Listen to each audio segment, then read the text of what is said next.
یہ مجھے بتائیں آپ اتنے کانفیڈنس سے کیسے کہہ سکتے ہیں کہ ان کی ملاقات نہیں ہوئی؟ آپ کتنے کانفیڈنس ہیں؟ آپ ہاؤ کم یو پریوی؟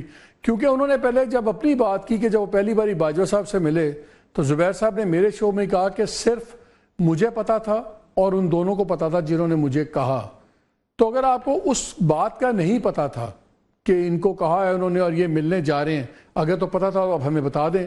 تو ضروری تو نہیں کہ آپ سے ہر چیز باجوہ صاحب نے بتائی ہو کہ ہاں میں ملا ہوں یا نہیں ملا. نیڈ ٹو نو بیسس میں چلتی ہے پاور پالیٹکس.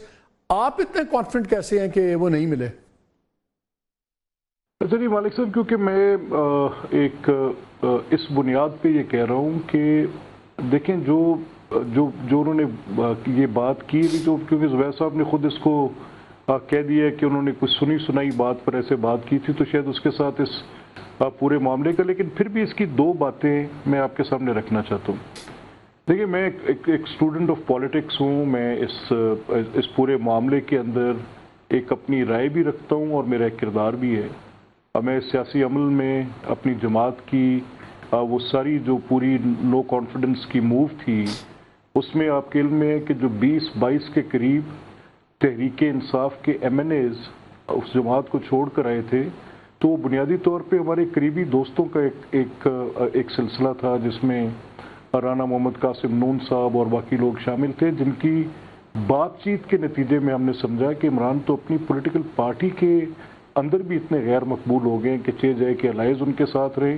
اور اس کے بعد پھر ایک ایونٹس آف سیریز ہے جس میں ایم کیو ایم کے دوستوں کے ساتھ میل ملاقات کرنا، پھر اس میں بلوچستان نیشنل پارٹی کے دوستوں کے ساتھ میل ملاقات کرنا، مسلم لیگ قائد اعظم کا. We all said we are not supporting Imran. تو یہ ان دنوں کی بات چیت کر رہے ہیں جن دنوں میں ہم میاں نواز شریف صاحب کے ساتھ اس تحریک عدم اعتماد کے حوالے سے تقریباً ہر دوسرے دن ان سے رہنمائی بھی لیتے تھے، اور ان کے ان دوستوں کی ملاقاتیں صدر جماعت تب بھی شہباز شریف صاحب تھے، ان کے ساتھ ہوتی تھیں، اور اس پوری نو کانفیڈنس کو ایک بالکل جمہوری عمل میں. اب زبیر صاحب کی اس گفتگو نے یہ تاثر شاید کریٹ کیا کہ یہ انجینئرڈ یا فاسٹرڈ یا ارینجڈ یا ڈیزائن بائی جنرل باجوہ تھی. قطعی طور پہ ایسی بات نہیں. نہ میاں نواز شریف صاحب کی کوئی ملاقات کسی سے ہوئی. It was as organic as it could be. ان کی اپنی جماعت کے لوگ ان کو چھوڑ گئے، اور اس بنیاد پر چھوڑ کر گئے کہ وہ آگے مسلم لیگ نون کا ٹکٹ چاہتے تھے. پی ایم ایل این کی آپ کے تھرو یا ادروائز پہلی باری ڈائریکٹ کانورسیشن اس وقت کے آرمی چیف جنرل باجوہ سے کب ہوئی اور کیوں ہوئی؟ یہ دیکھیں مالک صاحب، میرا کوئی پی ایم ایل این کے کسی کانٹیکسٹ میں بھی کبھی جنرل باجوہ سے کوئی بات چیت نہیں ہوئی، اور نہ میں نے کبھی ان سے کوئی پولیٹیکل بات کی.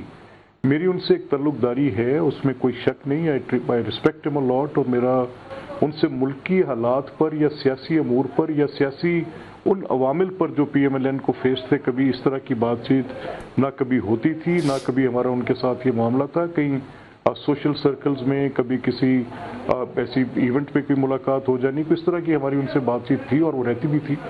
اب اس سلسلے میں جب ان کا یہ معاملہ آپ کا جو آپ کہہ رہے ہیں کہ میری کو مسلم لیگ نون کے کانٹیکسٹ میں، تو وہ پروفیشنلی ایک بالکل ان کا کوئی تعلق ہی نہیں تھا جس پہ ہم مسلم لیگ نون کی کوئی بات ان کے پاس لے کر جاتے یا کرتے کچھ. اور جو صورتحال مسلم لیگ نون کے ساتھ بیت رہی تھی، ساری مسلم لیگ جیلوں میں تھی، جماعت ٹوٹ چکی تھی. آئی انڈرسٹینڈ کہ بہت سی چیزیں پاور پالیٹکس میں آپ ٹیلی ویژن پہ نہیں کر سکتے، اینڈ آئی ریسپیکٹ دیٹ، ہوتا ہے.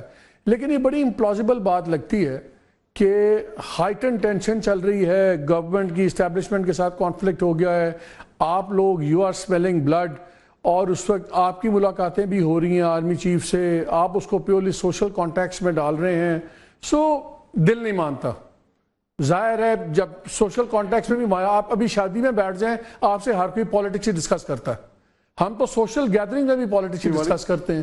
آپ کہہ رہے ہیں کہ آپ اس وقت کے آرمی چیف سے ملتے تھے یا دوسرے لوگ ملتے تھے، تو وہاں اگر پالیٹکس ڈسکس نہیں ہوتی تھی، فوج وہ نہیں کرتے ہوں گے، پالیٹکس آپ بھی ڈسکس کرتے تھے، تو پھر کیا ڈسکس کرتے تھے؟ موسم کرتے تھے، کرکٹ کرتے تھے، باتیں تو پالیٹکس کی ہوتی ہیں.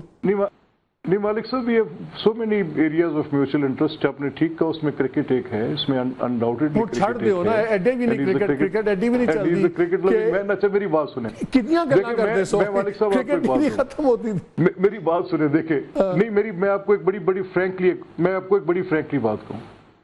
دیکھیں یہ جو زبیر صاحب نے بات کی ہے نا، زبیر صاحب کی بات کا جو پورا مدعا تھا وہ میں نے آپ کے سامنے رکھا کہ وہ اس نے ایک ایسا تاثر قائم کرنے کی کوشش کی کہ شاید وہ ایک جو مکمل جمہوری عمل تھا جو کہ بڑا آرگینک تھا، جو اپنی سپورٹ بیس عمران لوز کر گئے تھے اور وہ شاید یہ سمجھ رہے تھے کہ اس کے نتیجے میں کیا.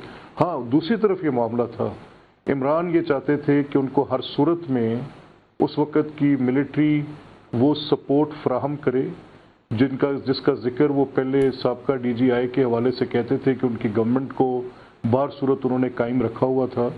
لیکن کیونکہ ملٹری ایک انسٹیٹیوشن ہے، انہوں نے اپنی ایک امپارشیلٹی مینٹین کی تھی. کوئی اگر ایک آفیسر کسی کو کوئی سپورٹ بیس کر رہے ہیں اور جو اتنی اہم کلیدی حیثیت میں تھے جس کی بنیاد پر وہ سپورٹ ان کو فراہم کی جا رہی تھی، اور ملٹری نے اگر اس کی لیڈرشپ نے یہ فیصلہ لیا کہ یہ ہمیں اپنی نیوٹرلٹی مینٹین رکھنی چاہیے، اور ایک جو آفیسر وہاں پہ تھے آج نہیں ہیں اور وہ کسی اور کور میں چلے گئے ہیں، تو اس کے ساتھ ان کو اپنی نیوٹرلٹی کی پوزیشن. لیکن میں اس لیے پوچھ رہا ہوں آپ سے کہ ابھی یہ سپورٹ مل نہیں رہی تھی. عزم استحکام کے کانٹیکس میں ہی کل ان کا میسج عمران خان صاحب کا ٹویٹ ہوا جس میں انہوں نے بڑا لمبا لکھا ہوا ہے. اس میں لکھا ہے کہ وہ حالات تھے، فیض حمید بڑا زبردست کام کر رہے تھے، اس لیے میں نے فیصلہ کیا تھا کہ ڈی جی آئی کو چینج نہ کیا جائے، اور وزیر اعظم کو بتایا گیا کہ اور مجھے ان کو بتایا گیا کہ ان کو تبدیل نہیں کیا جائے گا، مگر ان کو کر دیا.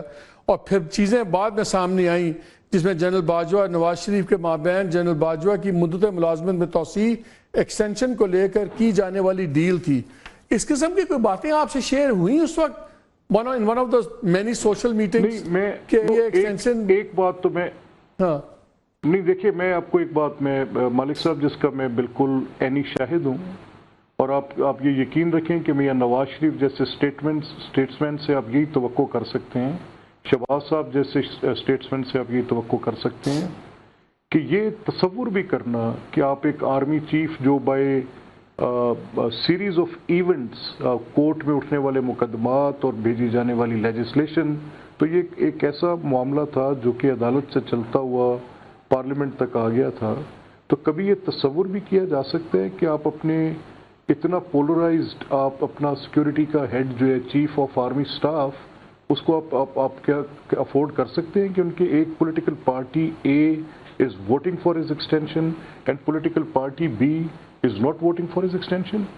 تو یہ مجھے اپنی لیڈرشپ سے یہی توقع تھی کہ انہوں نے اس پوری مشکل صورتحال میں بھی، جب ان کے بڑے شکوے بھی تھے، جب ان کے اوپر بہت بڑے مصائب بھی اترے ہوئے تھے، اور عدالت کے اندر ایک سیاست کا پورا ایک نیا باب جو ہے وہ کھلا ہوا تھا، تب بھی انہوں نے نیشنل انٹرسٹ، یہ نیشنل انٹرسٹ کا لفظ بڑا بعض اوقات اس کو ریڈیکیول بھی کیا جاتا ہے، بٹ آئی نیڈ ٹو سے اٹ ہیئر، مجھے یہ کہنے میں ایک لمحے کی بھی آر نہیں ہے کہ سر پولرائزڈ کمانڈ اسٹرکچر ہو کین افورڈ اٹ؟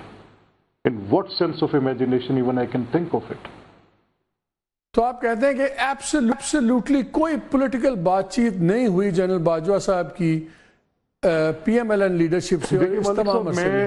میں آپ کو پوری ذمہ داری کے ساتھ، آپ کو پتہ ہے کہ I would have frankly conceded to something، آپ بہت سی چیزوں کے خود بھی واقف ہیں. آپ کے ساتھ ہماری ایک آپ کی جو صحافتی ذمہ داری ہے، اس اعتبار سے جو آپ سے میل ملاقات ہماری اگر ہوتی ہے تو آپ جانتے ہیں کہ دیکھیں کچھ باتیں بڑی واضح اور دو ٹوک ہیں.